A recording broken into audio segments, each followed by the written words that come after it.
गेंगटे पूरी रात मुन्योंग के साथ उधर ही बैठा हुआ होता है। सुबह होने पर मुन्योंग बोलती है, तुम यहाँ क्या कर रहे हो? गेंगटे बोलता है, तुम्हें कल रात बहुत तेज़ बुखार था। मुन्योंग बोलती है, तुम क्या इधर डॉक्टर खेलने आए हो? गेंगटे बोलता है, तुम आराम करो, मैं सेंगटे को काम पर छोड़कर तुम्हारी दवाई लेकर आता हूँ। और ये बोल के गेंगटे वहाँ से चला जाता है।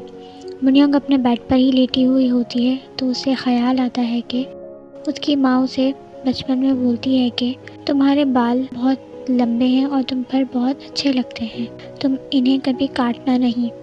मुन्योंग होश में आती है और अपने बाल काटने लगती है। इतने में वहाँ पर मैनेजर ली सेंगिन आ जाता है और बोलता है कि मुन्योंग तुम ठीक तो हो? मुन्योंग बोलती है, मुझे अपने बाल काटने हैं, लेकिन मैं अपने बाल कभी काट ही नहीं पाती। वो समझ जाता है कि मुन्योंग को दोबारा से वही प्रॉब्लम शुरू हो गई है। ली सेंगिन पूछता है, तुम्हें स्लीप पैरालिसिस होने लगा है? वो बहुत कंसर्न होता है मुन्योंग के लिए।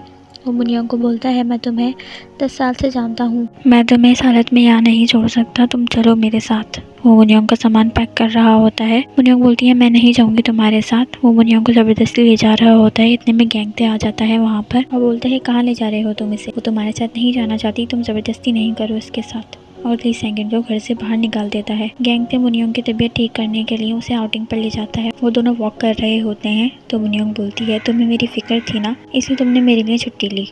इस पर गेंगटे बोलता है, शायद तुम्हें याद ना हो, लेकिन तुमने मुझे कई दफ़ा बोला है कि दफ़ा हो जाओ यहाँ से, और मैं तुम्हारी बात मानकर चला भी जाता था, लेकिन इस बार मैंने रुकने का सोचा। वो दोनों अभी उधर ही होते हैं कि इतने में नामजूरी की कॉल आती है गेंगटे के पास। वो बोलती है कि तुम आज आए नहीं। जूरी बहुत हैरान होती है जब वो अगली आवाज़ मुन्योंग की सुनती है। मुन्योंग बोलती है कि हाँ, उसने मेरे लिए छुट्टी ली थी, और ये बोल के वो फ़ोन बंद कर देती है। वो दोनों वापस घर जा रहे होते हैं तो मुन्योंग गेंगटे को बताती है कि मेरे डरावने ख्वाबों में मेरी माँ आती हैं। ये सुन के गेंगटे बहुत हैरान होता है लेकिन कुछ नहीं बोलता। फिर दिखाते हैं कि ली सेंगिन एक जगह बैठा हुआ होता है तो उसे वहाँ पर नामजूरी दिखती है। जूरी ने ड्रिंक की हुई होती है क्योंकि वो बहुत अफसरदा होती है क्योंकि मुन्योंग और गेंगटे एक साथ होते हैं। जूरी अपने आप से बोलती है, मुझ में ऐसा क्या नहीं है जो उसमें है, मैं भी गाली दे सकती हूँ उसकी तरह। ली सेंगिन जल्दी से उठता है और बोलता है कि नहीं नहीं, तुम ऐसी नहीं बनना। जूरी पूछती है, तुम कौन हो? ली सेंगिन बोलता है, मैं सैंग सैंग पब्लिशर्स का CEO ली सेंगिन। फिर जूरी अचानक से उसे जोर से थप्पड़ मारती है और बोलती है, ये सब तुम्हारी ही गलती है, अगर तुम मुन्योंग को इधर नहीं लेकर आते तो वो दोनों कभी नहीं मिलते। फिर ली सेंगिन को जूरी की आवाज़ याद आती है और बोलते हैं कि अरे आप तो नर्स ली, नाम जूरी है। और इसके बाद जूरी बेहोश हो जाती है। नेक्स्ट डे दिखाते हैं कि हॉस्पिटल के डायरेक्टर गेंगटे को कैबिन में बुलाते हैं और पूछते हैं कि तुम कल क्यों नहीं आए थे हॉस्पिटल? गेंगटे बोलते हैं कि मेरी तबीयत ख़राब थी। वो बोलते हैं कि तुम्हारी तबीयत ख़राब थी कि मिस को की तबीयत ख़राब थी? गेंगटे बोलता है, जी उन्हीं की तबीयत ख़राब थी। डायरेक्टर से बोलते हैं कि मिस को की माँ एक राइटर थी। जिस दिन उन्होंने अपनी फिक्शन सीरीज़ की आखिरी बुक लिखी, उस दिन से ही वो गायब हो गई। 5 साल तक ना मिलने पर पुलिस ने उन्हें मरा हुआ मान लिया। गेंगटे बोलता है, क्या वो सच में मर गई?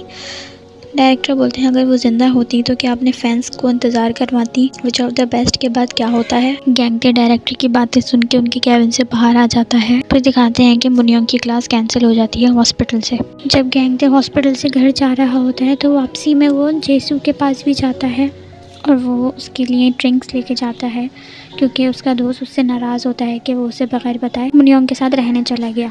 जेसू और गेंगटे जूरी के घर की छत पर बैठ के अपनी पुरानी बातें याद करते हैं और ड्रिंक करते हैं। गेंगटे काफ़ी इमोशनल हो जाता है। जब जूरी को होश आता है तो उसकी माँ जूरी को बोलती है कि तुम्हें तो वो गेंगटे पसंद था ना? जूरी बोलती है, हाँ क्यों? वो बोलती है, तो फिर तुम उस लड़की के साथ क्या कर रही थी? जूरी बोलती है, कौन सा लड़का? वो बोलती हैं, छोड़ो अगर तुम्हें याद नहीं है तो। फिर जूरी को अचानक सब याद आ जाता है कि कैसे उसने ली सेंगिन को थप्पड़ मारा था और उसने उसको इतना परेशान किया। वो बहुत एम्बैरस होती है इस चीज़ पर। फिर दूसरी तरफ दिखाते हैं कि गेंगटे घर आता है तो मुन्योंग उसका वेट कर रही होती है। वो उसके पास जाता है और उसको जगाता है। मुन्योंग बोलती है, तुम किधर थे, इतनी देर में आए हो? और फिर पूछती है, क्या तुमने ड्रिंक की हुई है? किसके साथ की है? क्या उस जूरी के साथ की है तुमने ड्रिंक? गेंगटे मुस्कुराता है और बोलता है, नहीं, मैंने अपने दोस्त जेसू के साथ की है। वो बोलती है, अच्छा। फिर गेंगटे मुन्योंग को बोलता है, अपनी आंखें बंद करो, मैं तुम्हारे लिए कुछ लाया हूँ। मुन्योंग बोलती है, क्या लाए हो? वो बोलता है, आंखें तो बंद करो पहले। फिर मुन्योंग आंखें बंद करती है तो गेंगटे उसे एक सॉफ्ट टॉय देता है और बोलता है, खोलो अब आंखें। मुन्योंग गंदा सा फेस बनाती है और बोलती है, ये लाए हो तुम मेरे लिए? वो बोलता है, ये मांगते हैं ख्वाबों का ख़रीदार। जब सेंगते को बुरे ख्वाब आते थे तब मैंने उसके लिए बनाया था, अब ये तुम रख लो। मुनयोंग बोलती है, तुमने खुद बनाया है तो मैं रख लेती हूँ। फिर गेंगते अपने रूम में चला जाता है। गेंगते अपने रूम में जाता है तो अपने भाई के पास जाता है और उसको हक करके बोलता है, मेरे भाई, आज मुझे माँ की बहुत याद आ रही है।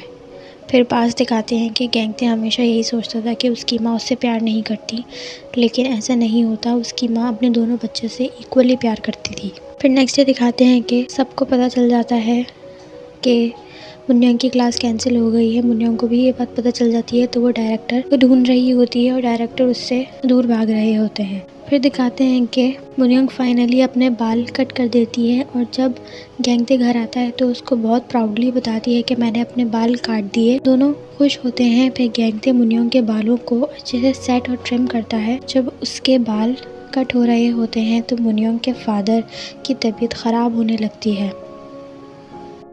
जब बाल फाइनली कट हो जाते हैं तो मुनयोंग गेंगते से पूछती है, कैसी लग रही हूँ मैं?